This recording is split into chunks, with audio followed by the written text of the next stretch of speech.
میں نے سوچا تھا کہ امین آباد کچھ وقت گزار آؤں، لیکن آج مجھے ادھر جاتے ہوئے خوف آ رہا تھا۔ تھوڑی دیر قبل جب حضرت عباس کی درگاہ پر گئی تھی تو محفوظ نے کہا تھا کہ اسے کوڑے لگے ہیں۔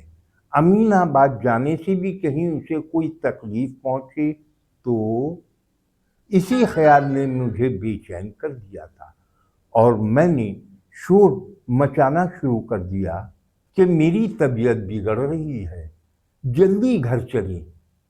سولت بھی نے مجھے بے چین دیکھ کر مجن میاں سے کہا کہ وہ بگھی کو گھر کی طرف موڑ لے۔ بگھی وکٹوریا اسٹریٹ پر مڑ گئی۔ عائشہ کے سسرال پہنچ کر مجھے چین آیا۔ میں نے خود کو اندر سے ٹٹولا تو اپنے دل میں محفوظ کے لیے اچھے جذبات ملے۔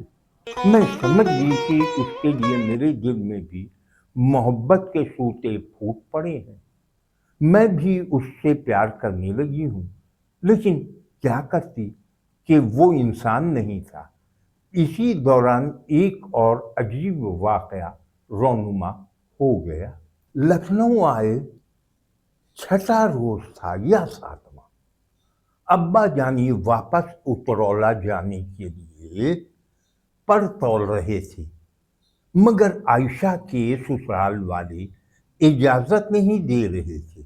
خود میں بھی ابھی جانا نہیں چاہتی تھی، کیونکہ لکھنؤ کو پوری طرح دیکھ نہیں پائی تھی۔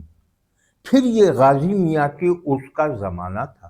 لکھنؤ اور اس کے گرد و نواح میں یہ عرس بڑی دھوم دھام سے منایا جاتا ہے۔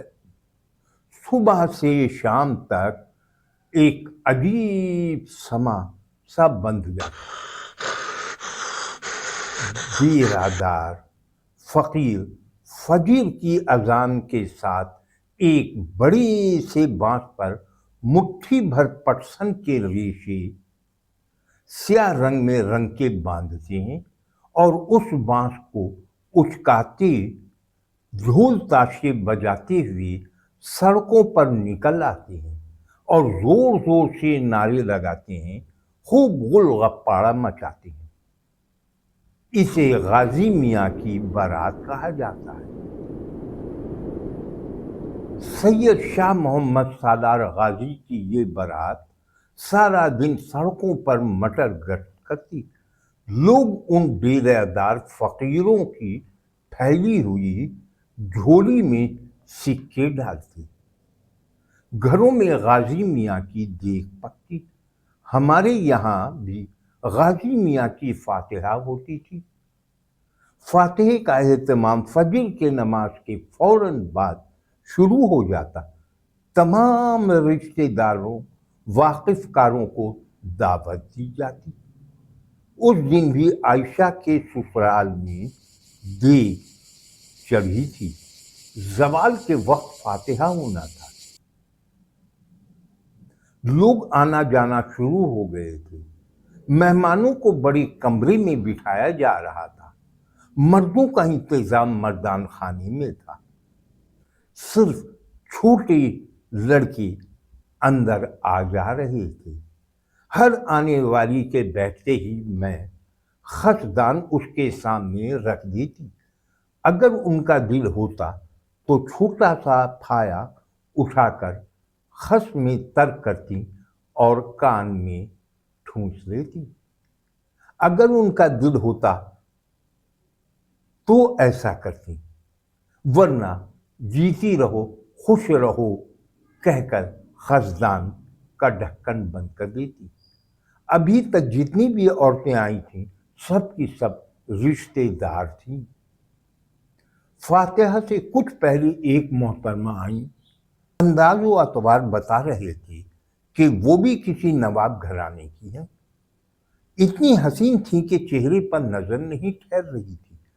کپڑے بھی خاصے قیمتی تھے۔ وہ گو تکیے سے ٹیک لگا کر بیٹھی تھی۔ میں خسدان لے کر پہنچی۔ انہوں نے پہلے میری سر پر ہاتھ رکھا، دعا دی، پھر خس کا پھایا اٹھایا. پتہ نہیں کیوں وہ مجھے کچھ پراسرار سی لگی تھی. ان کی آنکھوں میں کوئی ایسی بات ضرور تھی جو مجھے عجیب سی لگ رہی تھی. میں نے محسوس کیا تھا کہ ان کی نظریں میرا احاطہ کیے ہوئی ہیں. فاتحہ کے بعد آہستہ آہستہ لوگ رخصت ہونے لگے. سب سے آخر میں وہ صاحبہ اٹھی. امی جان سے اجازت لیتے ہوئے بولی، باجی جان کبھی اگر موقع ملے تو ہمارے یہاں بھی آئیے.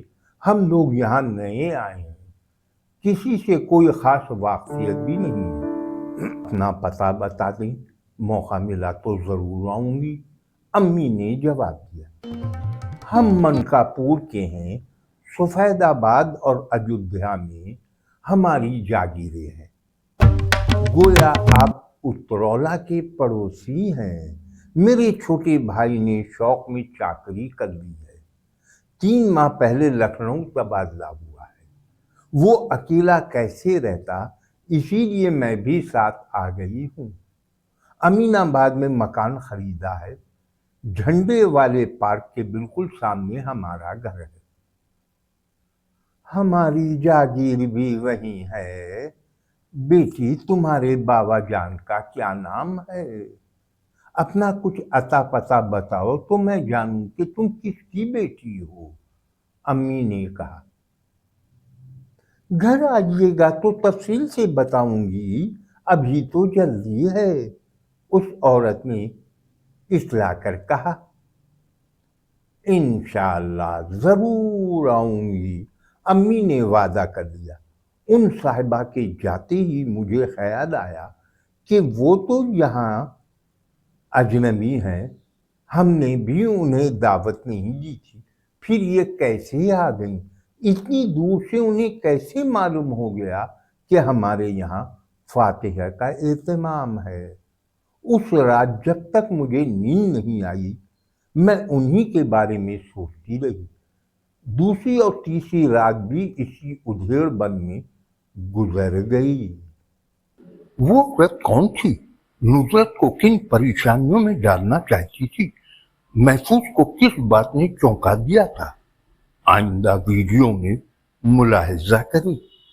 اگلی ویڈیو بہت اہم ہے، ضرور دیکھیں.